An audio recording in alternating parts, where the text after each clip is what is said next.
अगला बहुत महत्वपूर्ण मुद्दा जो हमारी चुनावी पद्धति का है, चिंतनीय विषय, वह है भ्रष्टाचार। प्रशासनिक तंत्र का दुरुपयोग स्वयं में भ्रष्टाचार है। काले धन और राजनीतिज्ञों के बीच का संबंध स्वयं में भ्रष्टाचार है। लेकिन इसके अलावा भ्रष्टाचार के तहत कुछ और बातें हम आपको बोलना चाहेंगे। वो है जैसे कि सत्ता पाने के लिए ये राजनीतिक दल किसी भी स्थिति तक जा सकते हैं। सत्ता पाने के लिए राजनीतिक दल किसी भी हद तक जा सकते हैं। ये बात बारंबार साबित हुई है कि अपने स्वार्थपूर्ण दलीय हितों के लिए इन दलों ने राष्ट्रीय हितों का बारंबार बलिदान किया है, राष्ट्रीय हितों को त्याग दिया, राष्ट्रीय हितों को पीछे रखा और अपना स्वार्थ, अपने दल का स्वार्थ सामने रखते हुए कार्य किया है।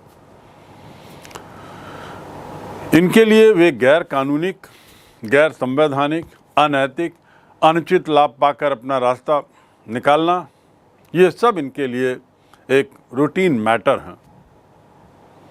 किसी भी तरीके से येन केन प्रकारेण ये मतदाता को अपने पक्ष में करने के लिए सदैव प्रयासरत रहते हैं और जैसा मैंने कहा उसके लिए किस भी हद तक भी जा सकते हैं। जरूरत पड़ी तो हिंसा, आगजनी, इस पर भी उतारू हो सकते हैं। राजनीतिक दल जो हैं वो अपनी दलीय नीति, अपने कार्यक्रम को राष्ट्रीय हित और आर्थिक हित के आधार पर चुनाव न बल्कि धार्मिक, जाति, क्षेत्रीय, सांप्रदायिक, भाषीय इन भावनाओं को भड़काते हैं और भ्रष्ट तरीके से लोगों को अपनी तरफ आकर्षित करते हैं। चुनाव जीतने के लिए प्रचार करना है आपको, तो आपके प्रचार का मुद्दा क्या होना चाहिए? क्षेत्र का विकास, जनता का विकास, किसी एक वर्ग का नहीं, किसी एक परिवार का नहीं, किसी एक दल का नहीं, उस सारी जनता का विकास जिसका आप प्रतिनिधित्व करने जाएंगे यदि आप विजयी हुए तो ये चुनाव का प्रचार का मुख्य मुद्दा होना चाहिए। लेकिन दुर्भाग्य से चुनावी मुद्दों की ओर आप नज़र डालें, समाचार पत्रों में देखें कि चुनाव के पहले क्या बातें ज़्यादा होती हैं, तो आप पाएंगे जातीयता की बात, धार्मिक, क्षेत्रीय, सांप्रदायिक, भाषाई आधार पर भड़काऊ भाषण, भड़काऊ बयान, ये ज़्यादा चलते हैं। गत चुनाव में सन 2019 के चुनाव में एक समय जो आंकड़े एक स्वतंत्र मीडिया ने, स्वतंत्र एजेंसी ने रिलीज़ किए थे, उसके आधार पर उसने बताया था कि गत 200 दिनों में मात्र एक बार शिक्षा के मुद्दे पर टीवी के किसी भी चैनल पर डिबेट दिखाया गया। शिक्षा के मुद्दे पर मात्र एक बार गत 200 दिनों में, चुनाव के पहले के 200 दिन या उस सर्वे के पहले के 200 दिन में। विकास के नाम पर 7 बार टीवी के विभिन्न चैनलों को मिला दिया जाए तो कुल 7 बार बहस दिखाई गई। लेकिन धर्म के नाम पर 80 या 90 बार चैनलों पर बहस दिखाई गई। ये जो स्थिति है ये एक तरीके से चिंताजनक है। आर्थिक हित के आधार, विकास का आधार, राष्ट्रीय हित का आधार ये दरकिनार कर दिया जाता है और ऐसे भ्रष्ट आधारों पर जिनमें सांप्रदायिकता, भाषाई भावनाएं, इसके आधार पर लोगों को अपनी ओर लुभाने का प्रयास होता है, ये भ्रष्टाचार है। अगला दोष हमारी चुनावी प्रक्रिया का वह है आचार संहिता का उल्लंघन। आचार संहिता अर्थात code of conduct. Code of conduct व्यवहार करने की एक श्रृंखला, कैसा व्यवहार हो, इस पर बिंदुवार कुछ बातें रहती हैं। और आचार संहिता कब से लागू होती है? उस दिन से जिस दिन चुनाव आयोग ने चुनावों की तिथि की घोषणा की, उस दिन से आचार संहिता लागू। आचार संहिता का सबसे बड़ा प्रभाव सरकार पर पड़ता है। सरकार यानी राजनीतिक दल जो सत्ता में है, उसके तहत सरकार तिथियों की घोषणा के बाद किसी तरह के नए आयोजन, नई योजनाएं, नई नीतियों की घोषणा नहीं कर सकती। महंगाई भत्ते या इंक्रीमेंट आदि की घोषणा नहीं कर सकती। ऐसा कुछ भी नहीं कर सकती जिससे वह चुनाव के परिणामों को प्रभावित करे। और ये क्यों? लेवल प्लेइंग फील्ड के प्रावधान के तहत, जिसका मैं पहले जिक्र कराया हूं। लेकिन ऐसा देखा गया है कि राजनीतिक दल निर्वाचन आयोग की इस आचार संहिता को दरकिनार कर देते हैं, चुनाव के दौरान ताक में रख देते हैं, एक दूसरे पर कीचड़ उछालते हुए एक दूसरे के चरित्र का हनन करते हैं। आचार संहिता में यह बात बड़ी स्पष्ट है कि हम ऐसा कोई भी बयान अपने भाषण आदि में न दें, अपने लेख आदि में न दें जो दूसरे के चरित्र पर एक तरीके से गलत आरोप हो। लेकिन आपने देखा होगा कि चुनाव के दौरान एक दूसरे की छीछा लेदर करना, एक दूसरे पर आरोप प्रत्यारोप, गलत भाषा का उपयोग, गलत व्यवहार का उपयोग, ये एक सामान्य परंपरा हो चली है।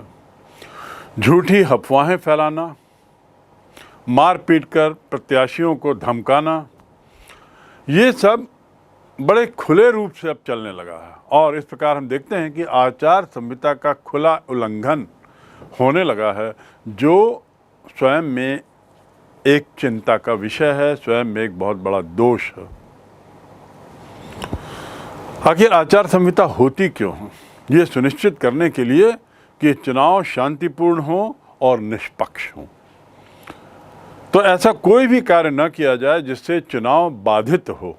लेकिन दुर्भाग्य से ऐसा नहीं होता और भड़काऊ भाषण, भड़काऊ बयान, अफवाहों का बाजार बड़ा गर्म रहता है। और इसके पीछे वे राजनीतिक दल जिम्मेदार हैं जो अपना हित साधने के लिए ये सब कार्य करते हैं। और ऐसा दिन प्रतिदिन बढ़ता जा रहा है। अगला जो बिंदु है वह है बोगस मतदान और मतदान केंद्रों पर कब्जा। बोगस मतदान क्या है? बोगस मतदान मतलब ऐसा मतदान किसी मतदान केंद्र पर जहां पर मतदाता सूची में या तो मतदान किए हुए व्यक्तियों के नाम ही नहीं थे और या दूसरे क्षेत्र के मतदाताओं द्वारा मतदान किया जाना। ऐसा होता क्यों है? ऐसी गड़बड़ी क्यों होती? इसलिए क्योंकि जो मतदाता सूची है कई बार उसको हम अप टू डेट नहीं करते।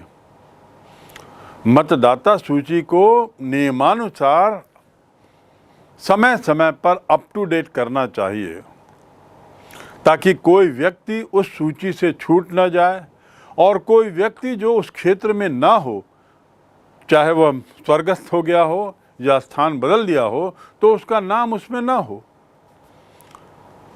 लेकिन यदि ऐसा नहीं होता है तो पुरानी लिस्ट के आधार पे मतदान होगा तो उसमें निश्चित रूप से बोगस मतदान होगा।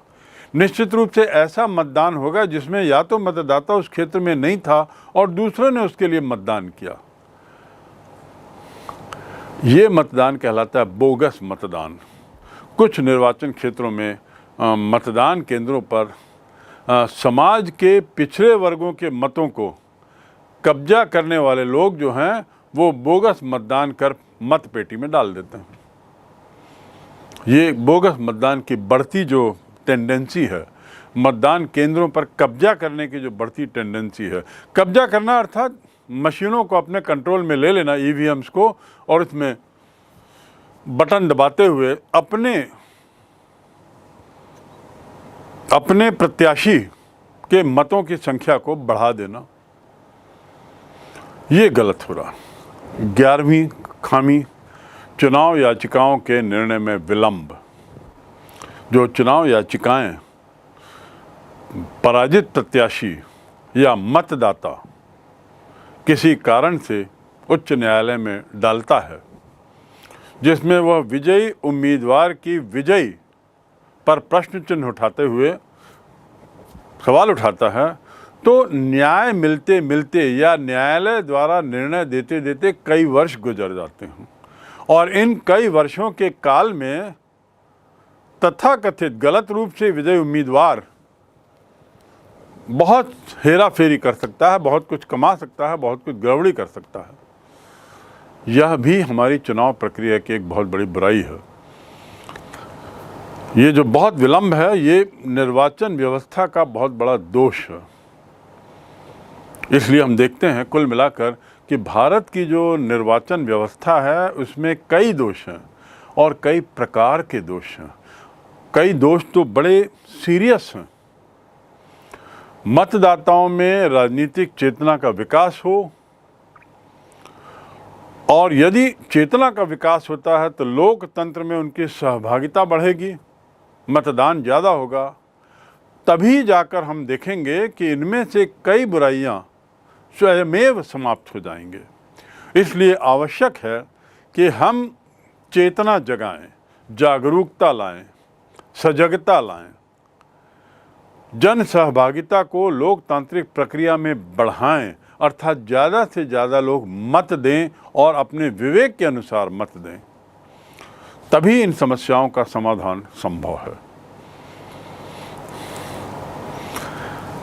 समस्याएं हमने समझ ली। इन समस्याओं के बावजूद ये व्यवस्था है जो भारत में वर्तमान में है।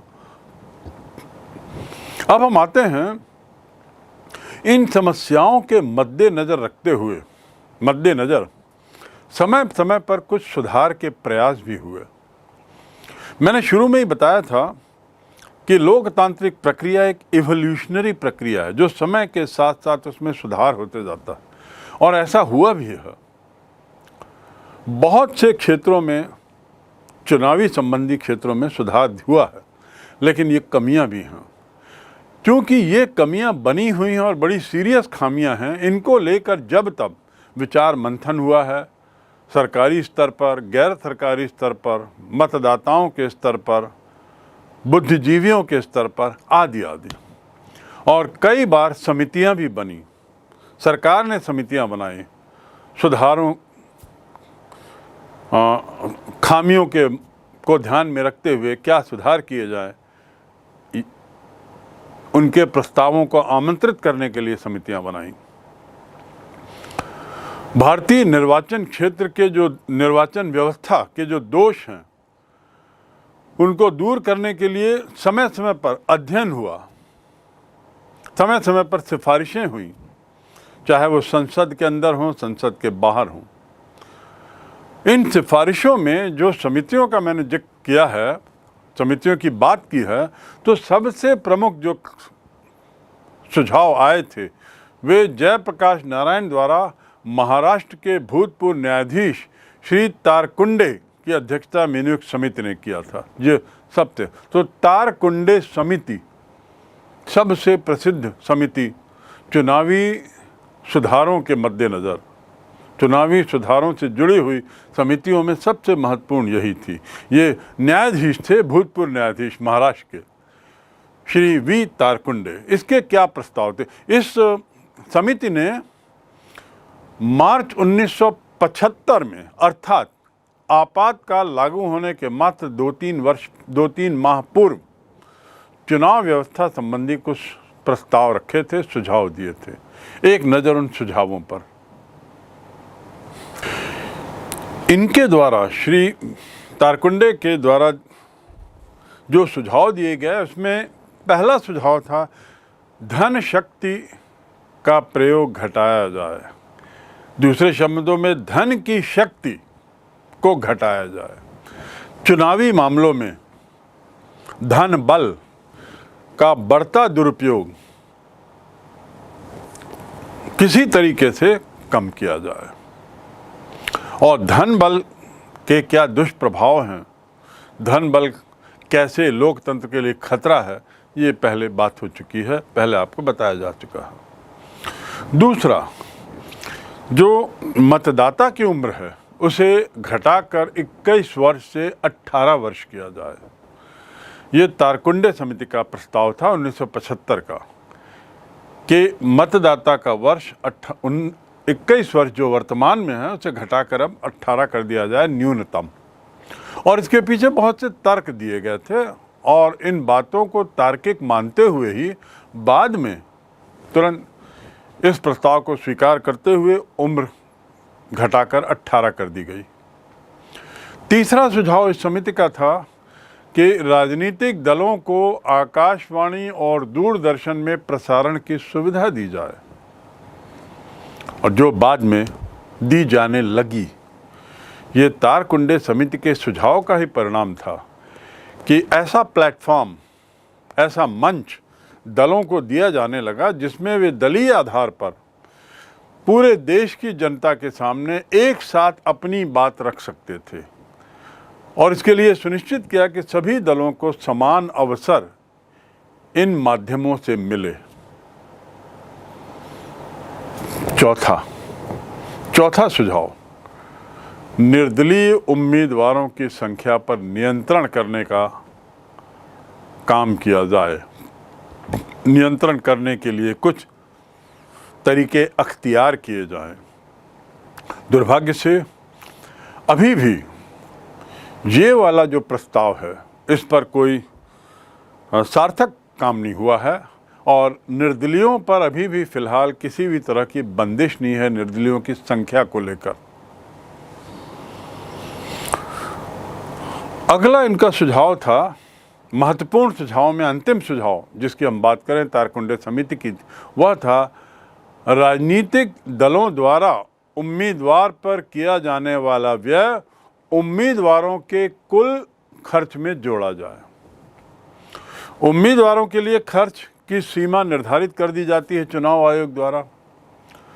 समिति का सुझाव था कि दल जो खर्चा कर रहे हैं, एक तो उम्मीदवार खर्च कर रहा है और एक दल भी उम्मीदवार पर खर्चा कर रहा है, उम्मीदवार के लिए खर्चा कर रहा है, उस खर्च को भी उम्मीदवार के खर्च में जोड़ दिया जाए। तो प्रति उम्मीदवार जो खर्च है वो स्पष्ट हो जाएगा और स्पष्ट होगा। लेकिन ये सुझाव भी अभी पूर्ण रूपेण लागू नहीं हुआ है। इन सुझावों के बाद स्थिति कुछ खास बदली नहीं और ये समस्याएं अगले चुनाव में और बढ़ती ही देखी गई। तो 1985 में चुनाव आयोग ने स्वयं ने कुछ सुझाव रखे संसद के पटल पर, या संसद के लिए उसने कुछ सुझाव भेजे सरकार को, जिसमें पहला सुझाव था कि जमानत की राशि को बढ़ा दिया जाए। जमानत, उम्मीदवार जब अपनी उम्मीदवारी रखता है और नामांकन पत्र भरता है तो उसके साथ वो एक राशि जमा करता है। वह राशि उसे तब वापस मिलती है जब उसे न्यूनतम 1/6 मत मिले मतदाताओं का, अन्यथा वह रकम जब्त हो जाती है, जिसे कहते हैं जमानत जब्त होना। तो ऐसे बहुत सारे उम्मीदवार खड़े हो रहे थे चुनाव में जिनके पास ये मादा नहीं था कि वो चुनाव जीत सकें। मादे की बात दूर, सभी लोग जानते थे कि ये चुनाव में खड़े होने लायक उम्मीदवार हैं ही नहीं, इनकी कोई जड़ ही नहीं है, लेकिन खड़े थे। क्यों? किसी दूसरे स्वार्थ के लिए, या तो धन अर्जित करने के लिए या किसी का मत काटने के लिए, आदि आदि। तो इसको रोकने के लिए चुनाव आयोग का यह सुझाव महत्वपूर्ण था कि जमानत की राशि को 10 गुना कर दिया जाए तो इतना पैसा संभवतः देने में बहुत सारे उम्मीदवार हिचकेंगे और इसलिए अपनी उम्मीदवारी ही नहीं रखेंगे। दूसरा सुझाव उनके द्वारा था कि एक से अधिक चुनाव क्षेत्रों में जो लड़ने की स्वतंत्रता है उस पर पाबंदी लगाई जाए। एक से ज़्यादा चुनाव क्षेत्र में लड़ने की जो स्वतंत्रता उम्मीदवारों को है, जिसे विशेषता के रूप में भी देखा जाता है, हमारी चुनावी प्रक्रिया की विशेषता के रूप में, उस पर पाबंदी लगाई जाए। तीसरा, चुनावी खर्च में कमी लाने हेतु इलेक्ट्रॉनिक मतदान मशीन का उपयोग किया जाए, जो बाद में शुरू हुआ। ये प्रस्ताव 1985 का है, ईवीएम का, और ईवीएम के उपयोग के पीछे जो तर्क दिया गया था वो मुख्य रूप से था खर्चों में कमी होगी, क्योंकि ईवीएम मशीन जो है बड़ी कॉम्पैक्ट है, बनाने में कम खर्चीली, और उसके साथ ही इसके ट्रांसपोर्टेशन में जो कीमत है वो बहुत कम लगती, लागत बहुत कम है। लागत के अलावा उपयोग के दौरान भी ये बहुत कम खर्चीली होती है और इस प्रकार सरकार का काफ़ी खर्च बच सकता है। इस उम्मीद में ये प्रस्ताव दिया गया कि ईवीएम का प्रयोग बढ़ाया जाए। और चौथा सुझाव चुनाव आयोग ने जो 1985 में दिया वह था धार्मिक चिन्हों के प्रयोग पर प्रतिबंध। धार्मिक चिन्हों के प्रयोग पर प्रतिबंध। चुनाव में धार्मिक चिन्ह किसी भी तरह से प्रतिबंधित रहें, क्योंकि संभवतः देखा गया कि धर्म के नाम पर वोट मांगे जा रहे हैं और धर्म की बात करते हुए धर्म की भावनाओं को और भड़काने के लिए चुनाव चिन्हों जो उम्मीदवार हैं वे धर्म चिन्हों का भी उपयोग करने लगे हैं।